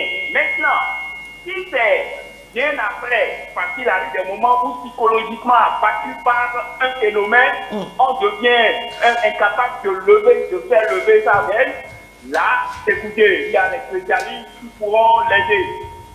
Maintenant, si c'est le stérile, l'homme qui, depuis sa naissance, était déjà prévu qu'il ne devrait pas avoir enfant malgré tous les traitements, mais on va à l'adoption d'enfants. Pour moi, hein, c'est comme ça que je vois la chose.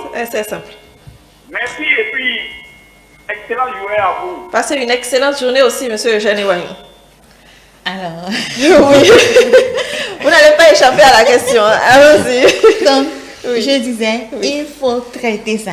C'est comme la tension, c'est comme l'hypertension, le diabète, et la femme qui n'arrive pas à concevoir, Et si ça ne marche etc. pas, Nous devons pouvoir traiter. finalement, peu importe le temps que ça va prendre. Je me suis mariée aussi pour ça. pour le meilleur et le Pour pire. meilleur. Non, pour le meilleur et le meilleur. D'accord. Donc c'est pour le meilleur, le second meilleur, que je dois être prêt à travailler avec mon mari pour y qu'il arriver. puisse guérir. Allô? Voilà. Allô? Bonjour monsieur, alors vous allez hausser un tout petit peu plus la voix pour qu'on puisse vous recevoir. Et si vous avez votre téléviseur allumé, veuillez l'éteindre s'il vous plaît. Bonjour. Oui, bonjour. Votre nom? Oui, c'est monsieur Jacob. Monsieur Sagbo. Jacob, Fanto depuis hier. Très bien, là on vous reçoit mieux. Jacob, alors on vous écoute Jacob. Ok, donc je voulais juste demander une chose à propos de la question du jour. Oui. Et les problèmes d'impuissance là, je voudrais demander à savoir, est-ce que lorsque dans les couples, les rapports sexuels sont fréquents, est-ce que ça pourrait être à la base de l'impuissance précoce plus tard dans les couples? Alors, fréquent, c'est ça? Oui. D'accord. Bon, le docteur va y répondre tout à l'heure. Merci. Ce sera tout? Beaucoup. Très bien. Passez une bonne journée.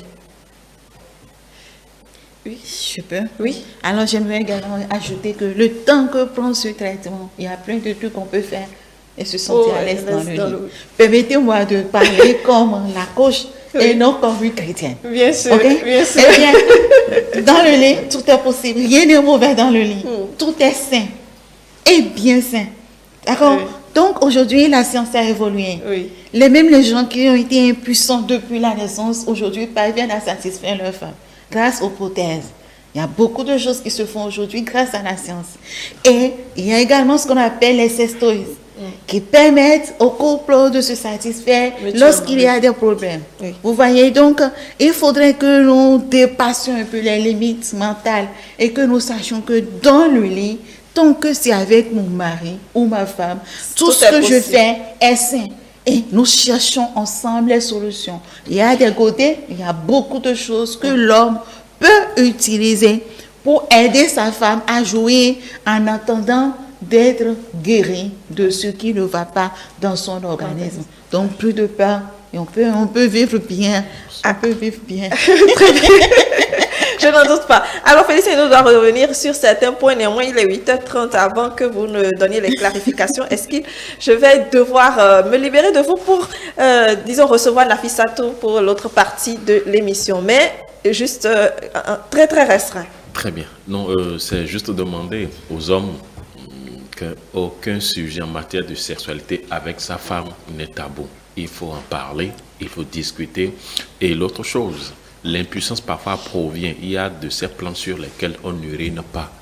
Par exemple, sur l'iroko, on n'urine pas sur l'iroko. Quand vous faites ça, ce n'est pas plus possible. Ça, et pour finir, il y a des exercices sportifs qui vous permettent, n'est-ce pas, de vous réveiller. Justement, vous êtes coach sportif, je suis sûr qu'on va y revenir et de pratiquer ces exercices même en direct pour permettre aux hommes, pour permettre aux hommes, n'est-ce pas, de réveiller cette partie très, très importante en matière de sexualité. Il y a des exercices pour renforcer, pour donner renforcer les muscles. Est-ce qu'il Kwazoumen, merci, vous êtes coach sportif, vous êtes journaliste également, passez une excellente journée. C'est un plaisir de vous avoir toujours sur notre plateau et je vous raccompagne pour installer Nafissatou. Vous m'avez vu de raccompagner, c'est pas grave.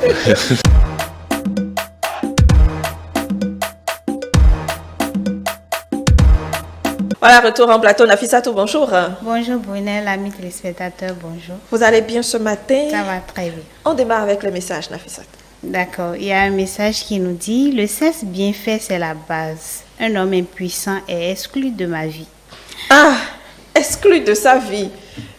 Bon, si ça intervient en plein mariage, je me pose la question. Je me pose aussi la même question. On y va. Un homme impuissant est celui qui est physiquement incapable d'accomplir des actes sexuels. Si je me limite à cette définition, rien ne m'empêche de vivre avec un homme qui souffre de ce mal. Du moment où il n'est pas un lesbien, on peut vivre ensemble. Bon, encore que ce sont les femmes qui sont lesbiennes. Et les hommes sont oui. Voilà. Je ne peux pas accepter rester avec un homme impuissant. Le bonheur n'est pas complet. On a peut-être tout. Il peut avoir tout l'argent du monde, mais s'il n'arrive pas à me satisfaire au lit, ça ne vaut pas la peine. C'est ce qui existe souvent dans nos sociétés. Vous allez voir de grandes femmes qui ont de l'argent et tout, mais qui trompent leur mari avec le jardinier. Tout ça pourquoi? Parce que l'homme n'arrive pas à la satisfaire. Le bonheur de la femme passe d'abord par ça, par le fait d'être comblé au lit. Donc moi personnellement, je ne pourrai jamais accepter être avec un homme impuissant, même si on me dit qu'il a des produits et autres qui pourront l'aider. L'artificiel ne marche jamais. C'est pourquoi il faut toujours se connaître avec son homme avant d'aller au mariage afin d'éviter tous ces désagréments.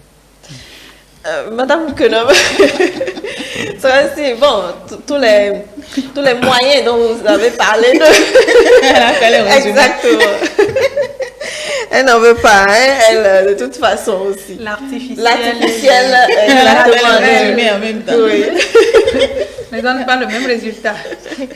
Elle a rejeté. Oui. Alors, c'est quand même dommage que je pense qu'elle va finir par vieillir, mais célibataire. Ah oui. Parce qu'à un moment donné, si ça arrive dans le couple et que ça ne marche plus, elle va finir par divorcer. Ouais, elle va se chercher en jeune peut-être. Bon, si elle a un moral qui ne lui permet pas de faire ça, elle va finir par divorcer, rester seule et pouvoir faire ce qu'elle a envie de faire. Tout simplement. On en profite pour faire les clarifications. Oui, bon, premier appelant à demander s'il y avait des spécialistes dans le domaine. Oui. Bien sûr, il y en a même, s'ils ne sont pas nombreux au Bénin, il y en a quand même quelques sexologues dans le pays qui peut-être n'exercent pas comme il le faut parce que les Béninois n'arrivent toujours pas à dépasser cette limite pour aller demander de l'aide quand ça ne va pas. Il y a aussi les urologues qui peuvent de temps en temps aussi les aider au mieux, qui peuvent. Donc, monsieur Eugène Voyant avait demandé impuissance. Non, l'impuissance ici, c'est incapacité de se mettre en érection ou l'érection n'est pas bonne. Oui. C'est ça qu'on met dans le groupe de l'impuissance, que ce soit faiblesse sexuelle, que ce soit totale. Le faible, c'est ça qu'on appelle dans la catégorie d'impuissance sexuelle. Il y a ce qui est faible et il y a ce qui est impossible. Tout regroupe le même thème ensemble. Très bien. Donc, quelqu'un pose la question, savoir si la fréquence des rapports sexuels peut être à l'origine. engendrer, oui. Ça dépend de combien de fois il le fait. Ça dépend. Parce que si c'est dans le couple, même s'il le fait tous les jours dans le couple, ça n'aura jamais d'impact du genre donner une impuissance sexuelle dans le couple. Impossible. Parce que si c'est son conjoint et qu'il le fait tous les jours avec lui-même jusqu'à 50 ans, jusqu'à 70 ans, ça n'aura pas ce phénomène. Mais d'autant plus qu'on grandit, qu'il y a des pathologies qui vont s'installer. Forcément, cette capacité, cette performance-là va diminuer. Ça peut arriver à ça. Mais ce n'est pas parce qu'il fait ça tous les jours qu'il est impuissant.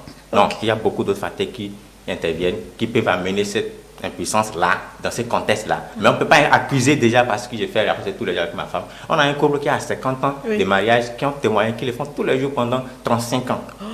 En dehors des moments de maladie, de menstruation, en dehors de ces moments de difficultés sanitaires et autres là, ils le font quand il n'y a pas ce problème, ils le font tous les jours. Mais ils n'ont jamais eu ce genre de problème. Ça veut dire que forcément quelque part, on peut y arriver, on peut le faire sans avoir ce problème. Mais il y a beaucoup d'autres facteurs qui interviennent qu'on ne peut pas isoler. C'est ça, très bien. Et Nafisat, est-ce que c'est possible même? Bon, il y a des médicaments qu'on peut prendre pour remédier à ça. Si cela marche, je vais accepter. Mais le premier point, c'est de savoir si je l'aime. Si je l'aime, c'est que j'accepte. Sarah. Bon, elle nous rassure un peu. Un autre message. Une question pour le médecin. Oui.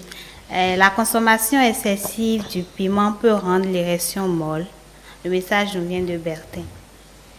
Non, pas du tout. Certes, le piment... c'est un épice qui a beaucoup d'autres problèmes, mais si vous en consommez beaucoup trop, vous risquez d'avoir des ulcères. Quelqu'un qui a des ulcères, qui a tout le temps des douleurs abdominales, tout ça là, et puis gastrique, déjà psychologiquement aussi, ça impacte tout ce qui est douleur, impacte forcément l'érection. C'est possible. Mais on ne peut pas dire que c'est le piment qui est à la base, mais plutôt ce que le piment a engendré comme pathologie peut être à la base de son problème d'érection. Très bien. Alors, j'en profite justement pour aborder les problèmes, ou plutôt les produits aphrodisiaques. Il y a un intervenant qui en a parlé tout à l'heure pour régler le souci. Tout à fait. Et plusieurs choses sont utilisées pour traiter. Mais, particulièrement, ce qui est la base, c'est que les jeunes d'aujourd'hui, ce n'est pas parce qu'ils sont en une faiblesse ou qu'ils perdent le produit pour pouvoir augmenter les capacités, pour faire 4, 5, 10 tours sur la même femme. Donc, c'est ça, en fait, qui va, elle a bien dit, ça va affaiblir les nerfs. On s'use en fait. Ça, c'est plus tard, celui-là, plus tard, on aura des problèmes d'érection. Ça, c'est clair. Parce que ce n'est pas destiné à cet âge de l'utiliser d'abord. Ensuite, ce n'est pas destiné à pourquoi c'est utilisé. On l'utilise quand il y a un problème, qu'il y a une faiblesse. Et non parce qu'on veut augmenter.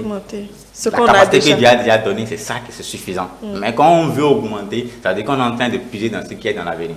Finalement, quand l'avenir va arriver, il n'y aura plus rien à utiliser. Voilà. Très bien. Et autre message? Il y a Gabriel Adao qui nous a laissé un long message. Bonjour le plateau, je crois que vous allez tous bien.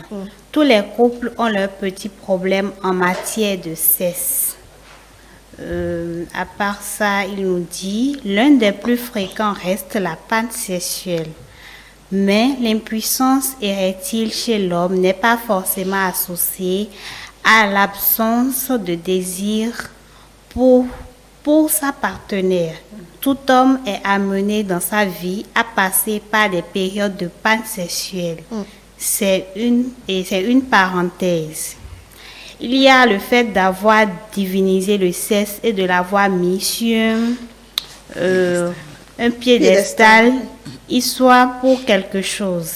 La pensée de je dois agir comme un champion ou je ne peux pas décevoir ma compagne pourrait être le déclencheur qui serait à l'origine de l'impuissance sexuelle.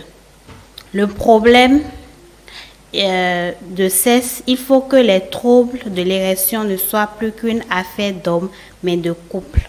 Absolument. Il faut en discuter en couple, c'est ce qu'on a dit. Il y en a d'autres, d'autres messages. Nous allons poursuivre avec la pensée. Très bien. La pensée de ce matin nous vient de Hafid Agoun.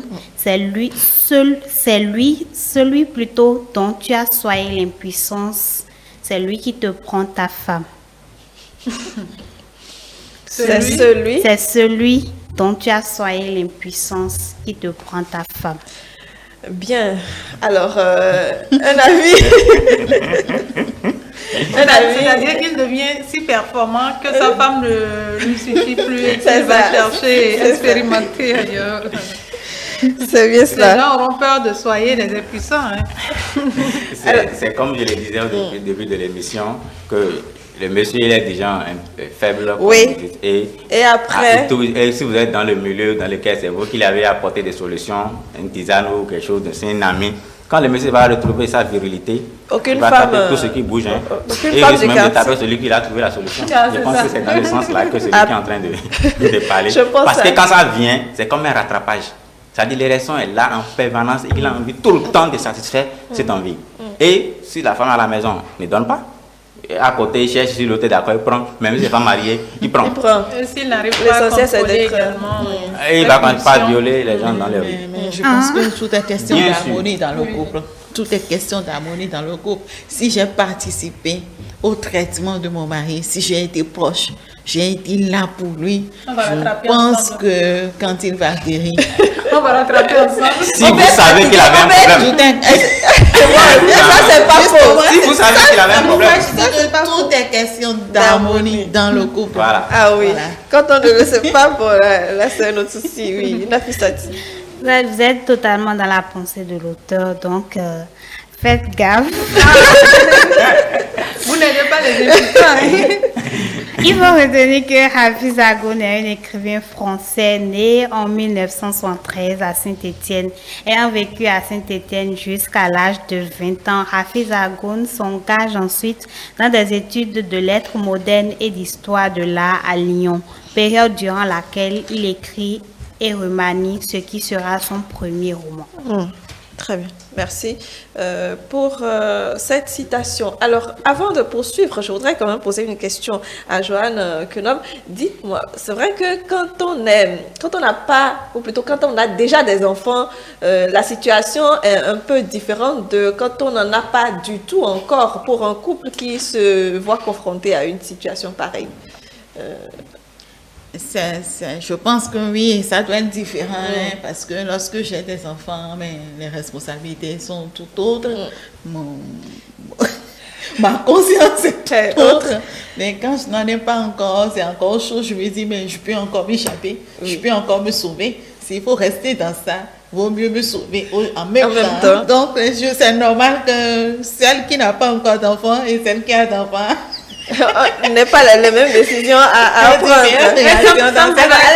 Ça me fait penser aux relations où tu vois des gens ensemble quelques jours, tu ne les vois plus. Si c'est à l'homme tu poses la question, il va trouver que la femme est partie. Peut-être que c'est parce qu'on ne sait jamais ce qui s'est passé. On ne sait jamais si c'est... Voilà. Et je pense qu'il est important que l'on ait cette possibilité de choisir quand quelque chose ne nous plaît pas dès le début de la relation. Si je n'ai pas encore d'enfant, je n'ai pas encore d'alliance, je n'ai pas encore pris d'engagement donné et que je me rends compte que celui avec qui je suis n'est pas en mesure de me satisfaire au lit et que je sais au fond de moi-même que je ne pourrai pas supporter ça longtemps, vaut mieux se retirer que de rentrer dedans, avoir peur du regard des autres et 2 ans plus tard, 3 ans plus tard, commencer par gravir les escaliers de notre appartement pour aller se satisfaire et rentrer chez soi. Mais on pourrait l'aider au moins. Alors, justement, je voulais demander, est-ce que l'impuissance n'a pas un problème sur, ou plutôt un impact sur la possibilité d'avoir des enfants? Oui, ça a forcément un impact sur la possibilité d'avoir des enfants parce que si la personne n'arrive pas à se mettre en érection, comme je l'ai dit tout à l'heure, dans l'opposition entre cause psychologique et cause organique, quand c'est cause psychologique, la personne n'arrive pas à éjaculer. Maintenant, plus cause psychologique persiste, plus la personne aura une capacité d'éjaculer. Et quand c'est un couple qui a besoin de faire des enfants, souvent c'est un problème. C'est un sérieux problème. Mais du côté des hommes qui ont un problème organique à la longue, eux, ils arrivent à éjaculer même sans être en érection. D'accord. Vous allez voir, le réflexe de ce rapport sexuel est là, mais le sexe n'arrive pas à se lever, mais le processus est déclenché quand même. Ce qui fait que, sans pouvoir contrôler, il y a des hommes qui finissent par éjaculer dans les pantalons sans pouvoir voir le contrôle sur ce réflexe-là. Donc ceux-là arrivent quand même à éjaculer. Pour ceux-là, on peut faire des mécanismes de soit c'est les grands moyens pour faire des implants, tout ça là, pour remonter les trucs là, ou bien on fait une fécondation in vitro pour permettre à la femme de tomber enceinte pour avoir des enfants. Oui, tu permets. Quand on est en recherche permanente d'enfants, il y a un risque également qu'il n'y ait pas fécondité puisque le stress, on fait l'amour juste pour avoir un enfant. C'est le premier facteur sur lequel on agit quand on veut gérer un problème, un couple qui n'a pas d'enfant. Très bien. Alors, Nafisat. Là, on poursuit avec l'humour. Les deux jeunes mariés sont en pleine lune de miel. Ils sont allongés sur le lit et le mari, très amoureux, demande: Chérie, si j'étais, disons, défigurée, est-ce que tu m'aimerais toujours? Bien sûr, mon chéri, je t'aimerai toujours, lui répond sa jeune épouse calmement en lui prenant la main. Et si je devenais impuissant et que je ne pouvais plus te faire l'amour, continue-t-il avec inquiétude. Ne dis donc pas de bêtises, mon amour. Tu sais bien que je t'aimerai toujours, insiste-t-elle. Bien. Et si je perdais mon poste de vice-président dans l'usine de papa et que mon père me déshéritait, est-ce que tu m'aimerais toujours alors? La jeune femme regarde avec tendresse le visage inquiet de son mari et lui répond: Je t'aimerai toujours, mon bébé en sucre, et tu ne peux pas savoir combien tu me manqueras. Oui, je pense que son héritage est plus important que son impuissance qui peut subvenir après. À tout moment. Oui. C'est une femme qui, au bout de plusieurs années de mariage, en avait soudain plus qu'assez de son mari, exige qu'il fasse toujours l'amour dans le noir. Espérant libérer son mari de ses inhibitions en agissant sans prévenir, elle profite d'une séance de ça va, ça vient, torride pour allumer la lumière et découvrir en son sexe non pas un pénis turgescent, mais un concombre tout à fait naturel. Tu ne vas pas me dire que tu as utilisé ça pendant les 5 années qui viennent de s'écouler. Chérie, laisse-moi t'expliquer. Espèce de salaud, tu n'es qu'un impuissant. Impuissant peut-être, mais en parlant de salaud, peut-être voudrais-tu m'expliquer comment sont nés nos 3 enfants. Ah oui, justement ce qu'on était en train de dire tout à l'heure. On fait venir des enfants, bon. Ouais, alors, mais encore là, est-ce qu'il disait en fait qu'il y a des hommes qui ne vont pas se prononcer, ils savent bien qu'ils sont nés. C'est la preuve, ça. C'est ça, c'est la preuve. Que ce ne sont pas leurs enfants, mais ils se taisent. Voilà, par ego. Ils savent tout. L'enfant a pour mère le mari de sa... L'enfant a pour père le mari de sa mère. C'est tout ça. Concombre? Ah, non. L'enfant a pour père le mari de sa mère. Oui. Ok, d'accord. Bon, c'est un type qui pense que sa femme le trompe, la salope, et qui arrive en courant dans sa chambre. Salope, je sais que tu as couché avec un type et je suis même sûre qu'il est dans la R5 en bas de l'immeuble et il balance le frigo sur la R5. Plus tard, au paradis, Saint-Pierrot reçoit 2 types. Le premier lui dit: j'étais dans ma bagnole quand un fou m'a balancé un frigo dessus. Et le second, moi j'étais dans le frigo. Bon, il a tué 2 personnes, mais bon. En même temps. C'est ça. Marie-Chantal se confie à sa copine Éléonore. Ce pauvre Charles-Édouard, sa vue baisse terriblement. Il n'y en avait que sa vue, ma chère. S'il y en avait que sa vue, ma chère, qui baissait. Eh oui. Alors, merci pour cette note d'humour.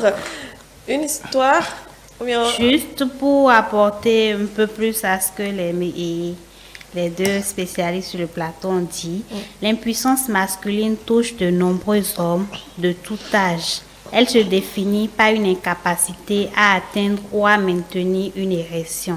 Les causes de ce dysfonctionnement sexuel peuvent être variées et aussi psychologiques. L'impuissance peut ainsi être liée au stress, à la fatigue, à une consommation excessive d'images pornographiques, à l'hyperconnexion aux écrans ou à des causes purement organiques comme un problème d'irrigation du pénis. Bien souvent, l'impuissance engendre des complexes chez l'homme, une perte d'estime de soi, voire de la dépression.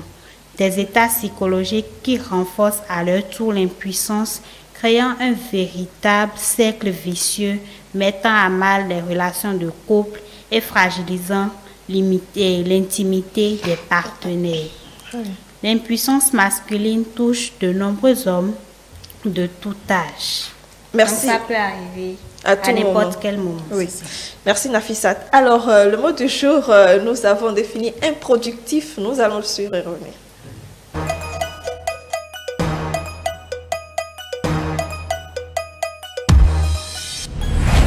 Bonjour et bienvenue sur le mot du jour. Improductif au masculin et improductive au féminin. Le mot s'appelle improductif. I-M-P-R-O-D-U-C-T-I-F et improductive. I-M-P-R-O-D-U-C-T-V-I-E. C'est un nom et un adjectif. Adjectif qui ne produit rien, ne rapporte pas, qui ne contribue pas directement à produire des biens. Improductif s'utilise pour qualifier quelqu'un ou quelque chose qui ne rapporte aucun profit, aucun résultat positif. Lorsqu'on parle d'une terre, d'une région, d'un végétal, improductif veut dire qui ne donne rien d'utile, qui ne donne pas de fruits. En parlant d'un bien matériel, improductif signifie qui ne rapporte aucun profit. Lorsqu'il s'agit d'une personne, improductif veut dire qui ne travaille pas, qui ne contribue pas à l'effort économique de la collectivité. Lorsqu'il s'agit d'une activité d'ordre intellectuel, improductif peut être expliqué par qui ne fournit aucun résultat positif inutile. En économie, consommation improductive. Consommation qui ne donne lieu à aucune production avantageuse. Mais d'abord, puisque les propriétaires ne travaillent plus, leur consommation est improductive d'après les principes de l'économie. Exemple, un travail ingrat et improductif, un personnel improductif, un terrain improductif. Synonyme, aride, infécond, infertile, ingrat, maigre, pauvre, stérile. Contraire, affameur, créateur, fécond, fertile, fructueux, producteur, prolifère, généreux, gras, productif. Improductif ou improductive, non, qui ne participe pas à la production. Et comme citation du jour, l'esprit paresseux est improductif. Il est nocif et vit plus longtemps que l'actif. Je reprends, l'esprit paresseux est improductif. Il est nocif et vit plus longtemps que l'actif. Amor Abbassi, ingénieur général, professeur architecte, naval, écrivain. Bien à vous.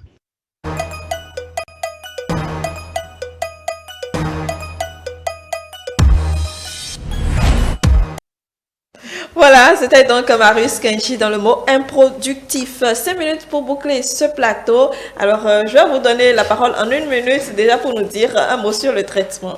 Le traitement, c'est variable, hein, ça dépend de l'étiologie de la cause. Oui. Et il y a, que ce soit médicamenteux, que ce soit mécanique, il y a plusieurs façons de régler ce problème quand c'est réglable.